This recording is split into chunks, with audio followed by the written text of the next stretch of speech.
अस्सलाम वालेकुम दोस्तों पाकिस्तान में आजकल ये बहस अरूज पर है कि पाकिस्तान के मसाइल का हल मौजूदा पार्लिमानी निज़ाम हुकूमत में नहीं बल्कि एक ऐसे सदारती निज़ाम हुकूमत में है जहाँ सदर बराह रास्त मुंतखब हो और मेम्बरान कौमी असम्बली उसे ब्लैक मेल करने की पोजीशन में ना हो। गुज़िश्ता बरसों की तरह इस बार भी सोशल मीडिया पर सार्फिन की एक बड़ी तादाद पाकिस्तान में सदारती निज़ाम हुकूमत राइज करने का मुतालबा कर रही है, मगर इस बार मामलात कुछ मुख्तलिफ इसलिए भी हैं कि मकामी ज़राए अबलाग पर आइए सदारती निज़ाम को वोट दें कि उन्वान के तहत मुहिम बज़रिया टीवी इश्तिहारात चलाए जा रहे हैं। साथ ही ट्विटर पर सार्फिन की एक बड़ी तादाद सदारती निज़ाम लाने के हक़ में भी दिखाई दे रही है। इस हवाले से ट्विटर पर मुख्तलिफ ट्रेंड भी चलाए जा रहे हैं। मुल्क की बका इस्लामी निज़ाम और सदारती निज़ाम लाओ तरक्की पाओ। दोस्तों ज़ोरों शोर से बहस मुबहसे का सिलसिला जारी है। कुछ लोग सदारती निज़ाम के हक़ में दलाइल दे रहे हैं और कुछ इसकी मुखालफत में। आज की वीडियो में हम आपको इन दोनों निज़ामों का फ़र्क बताने के साथ साथ ये भी बताएंगे कि सदारती निज़ाम की बहस क्यों और कहाँ से शुरू हुई और क्या वाकई पाकिस्तान में सदारती निज़ाम आने वाला है। लेकिन सबसे पहले हम ये जानने की कोशिश करते हैं कि सदारती निज़ाम है क्या। दोस्तों सदारती निज़ाम में लोग डायरेक्ट एक सदर को मुंतखब करते हैं। सदर का इलेक्शन होता है और इसमें आम आवाम अपने लिए एक सदर मुंतखब करती है। सदर के इंतखाबात के लिए मुख्तलिफ मेम्बरान शिरकत करते हैं। मिसाल के तौर पर अगर 5 उम्मीदवार खड़े होते हैं तो शायद उसमें से 2-3 बैठ जाएं।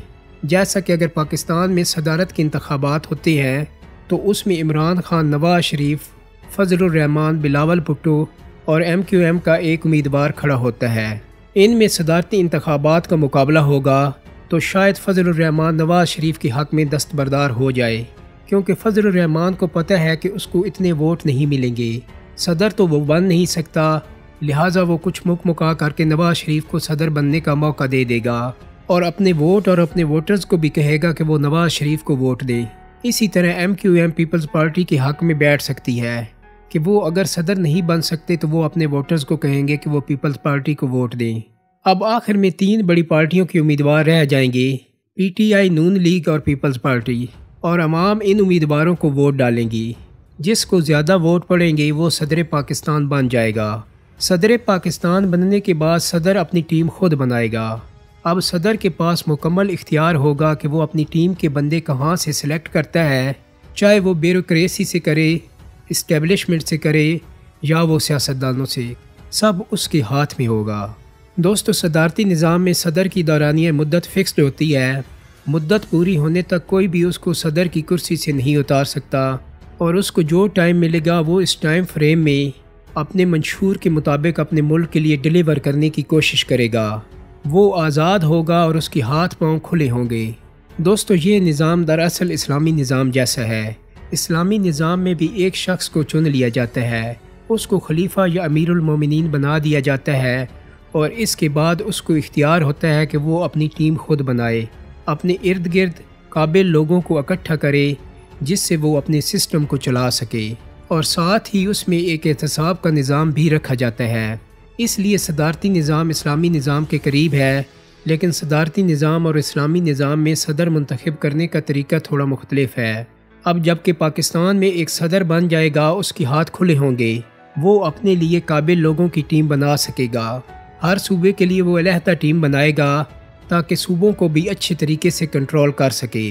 अगर उसे कोई गलती होगी तो उसका एहतसाब भी किया जा सकेगा। इसके अलावा अदालतों का भी अपना निज़ाम होगा और अदालतें उसका एहतसाब कर सकेंगी। दोस्तों यहाँ पर मैं आपको एक और बात बताता चलूँ कि दुनिया के जितने भी ताकतवर मुल्क हैं वहाँ पर आजकल सदारती निज़ाम राइज है। सबसे बड़ी मिसाल अमेरिका की है जो सुपर पावर है, वहाँ पे सदारती निज़ाम है। चाइना आने वाले वक्तों का सुपर पावर है, वहाँ पे भी सदारती निज़ाम है। रशिया बहुत अरसे तक सुपर पावर रहा और अब भी एक ताकतवर मुल्क है, वहाँ पर भी सदारती निज़ाम है। ईरान सदारती निज़ाम, तुर्की सदारती निज़ाम। तुर्की में 3 मार्च 1924 को खिलाफत उस्मानिया का इख्तिताम हुआ और 29 अक्टूबर को रिपब्लिक ऑफ तुर्की वजूद में आई, जिसके पहले सदर मुस्तफ़ा कमाल अतातुर्क बने। सन 1982 में एक आइनी रेफरेंडम के बाद वहाँ एक नया आइन मुतारिफ करवाया गया।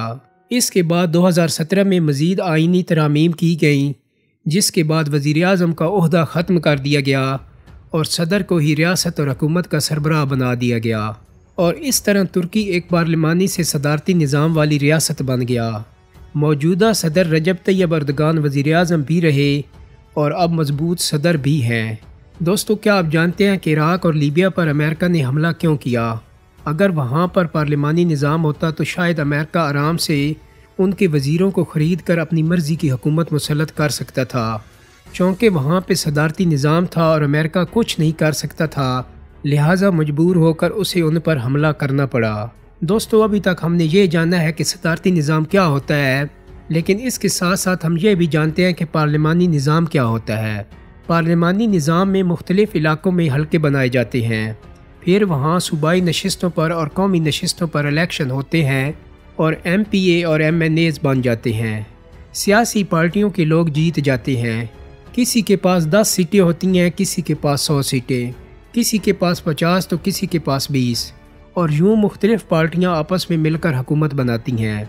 दोस्तों, बहुत कम ही ऐसा होता है कि एक पार्टी भारी अक्सरियत से जीते और अपनी इकलौती हुकूमत बनाए, और अगर ऐसा हो भी जाए कि वो भारी अक्सरियत से जीत कर अपनी इकलौती हुकूमत बना ले तो अपोजिशन वाले उसकी नाक में दम करने के लिए मौजूद होते हैं। साथ साथ उसके अपने MNAs भी ब्लैकमेल करने के लिए मौजूद होते हैं। वज़ीर आज़म और वज़ीर आला दोनों को ब्लैकमेल किया जाता है। जैसा कि आजकल की हुकूमत की मिसाल ले लें, उस्मान बुज़दार को काफ लीग वाले हमेशा से ब्लैकमेल करते आए हैं। अगर काफ लीग वाले पंजाब हुकूमत से अलग हो जाएं तो पंजाब हुकूमत गिर जाए, इसलिए उनकी हर जायज़ और नाजायज़ बात पंजाब हुकूमत को मानना पड़ती है। फिर अपनी हुकूमत के अंदर जो MPA और MNAs होते हैं वो अलहदा से ब्लैकमेल करते हैं कि हमें फ़लाँ वाली वजारत दे दो, नहीं तो हम आपकी पार्टी छोड़ देंगे, हमारे फ़लाँ बंदे को फ़लाँ वाली पोस्ट पर लगा दो, ट्रांसफ़र कर दो, पोस्टिंग करवा दो। दोस्तों, सारी कबाहतें पार्लिमानी निज़ाम का हिस्सा हैं। यूँ वज़ीर आज़म के पास इतना इख्तियार नहीं रहता और ना ही वज़ीर आला के पास जितना कि सदारती निज़ाम में एक सदर के पास होता है। एक सदर जिसको आप ये मुद्दत देंगे, चाहे वो नवाज शरीफ, शहबाज शरीफ, बिलावल भुट्टो हो या फिर इमरान खान, जब उसको अवाम मुंतखब करेंगे तो उसके पास इतना इख्तियार होना चाहिए कि वो अपनी मर्ज़ी की टीम सेलेक्ट कर सके, अपनी मर्ज़ी के काम कर सके, अवाम के साथ जो वादा किया है उसको पूरा कर सके। पाकिस्तान में पार्लिमानी निज़ाम की ख़राबी ये है कि लोग पैसा लगाकर इलेक्शन जीतते हैं और फिर इलेक्शन जीतने के बाद कहते हैं कि हमने अपना पैसा पूरा करना है, इसलिए वज़ीर आज़म और वज़ीर आला के हाथ बंधे होते हैं।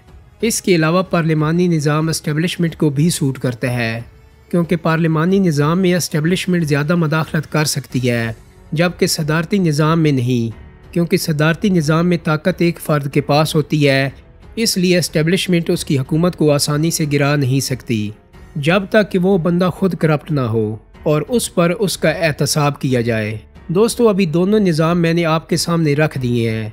सदारती निज़ाम पर तनकीद करने वाले लोग कहते हैं कि पाकिस्तान में पहले भी सदारती निज़ाम राइज रहा। इस सदारती निज़ाम ने पाकिस्तान को क्या दिया? अयूब खान के दौर में सदारती निज़ाम आया तो अयूब खान ने पाकिस्तान की 3 दरिया इंडिया को दे दिए। सदर या आया तो उसने मुल्क के 2 टुकड़े कर दिए। ज़ियाउल हक सदर बना तो उसने पाकिस्तान को कलाशनकोफ कल्चर दिया, और जब मुशर्रफ सदर बना तो उसने मुल्क को खुदकुश धमाकों का तोहफा दिया। लेकिन दोस्तों, इन तमाम सदूर में 2 तो ऐसे थे जिन्होंने पार्लियामेंट का सहारा लिया था और 2 सदारती निज़ाम पे आए थे। लेकिन मैं आपको ये बात बताता चलूँ कि ये मार्शल लॉ था, ये फ़ौजी डिक्टेटर थे, ये अवाम के वोटों से मुंतखब नहीं हुए थे। चूँकि ये चारों अवाम के वोटों से नहीं आए थे, लिहाजा इनका दौर सदारत का नहीं बल्कि मार्शल लॉ का दौर माना जाएगा। जब अवाम के वोटों से कोई सदर पाकिस्तान बनेगा तो उस पर बोझ होगा कि उसने अवाम को हिसाब भी देना है। मेरी टीम ने अवाम के पास भी जाना है, मेरे वज़ीरों ने अवाम का सामना भी करना है। उसके पास कोई बहाना नहीं होगा कि मेरे हाथ बंधे हुए थे, मुझे काम नहीं करने दिया गया, मेरे वज़ीर मुझे ब्लैकमेल करते रहे और मेरी अपोजिशन ने मेरी हुकूमत को नहीं चलने दिया। दोस्तों, मेरे ख्याल के मुताबिक सदारती निज़ाम पाकिस्तान के लिए ठीक है। दोस्तों, याद रखें, चेहरे बदलने से कुछ नहीं होगा, अब हमें निज़ाम बदलना होगा। दोस्तों, आप भी कमेंट्स में अपनी कीमती राय से ज़रूर आगाह कीजिएगा कि आप सदारती निज़ाम के हक़ में हैं या पार्लिमानी निज़ाम के हक़ में। उम्मीद करता हूँ कि मेरी आज की वीडियो आपको पसंद आई होगी। अगर वीडियो अच्छी लगी है तो इसको लाइक और शेयर कर दें मेरे चैनल को सब्सक्राइब करने के साथ साथ बेल आइकान को भी क्लिक कर दें ताकि आपको मेरी आने वाली मज़ीद वीडियोस के नोटिफिकेशन मिलते रहें। बहुत जल्द ही एक नई वीडियो के साथ मुलाकात होगी। अपना बहुत सारा ख्याल रखिएगा। अल्लाह हाफिज़।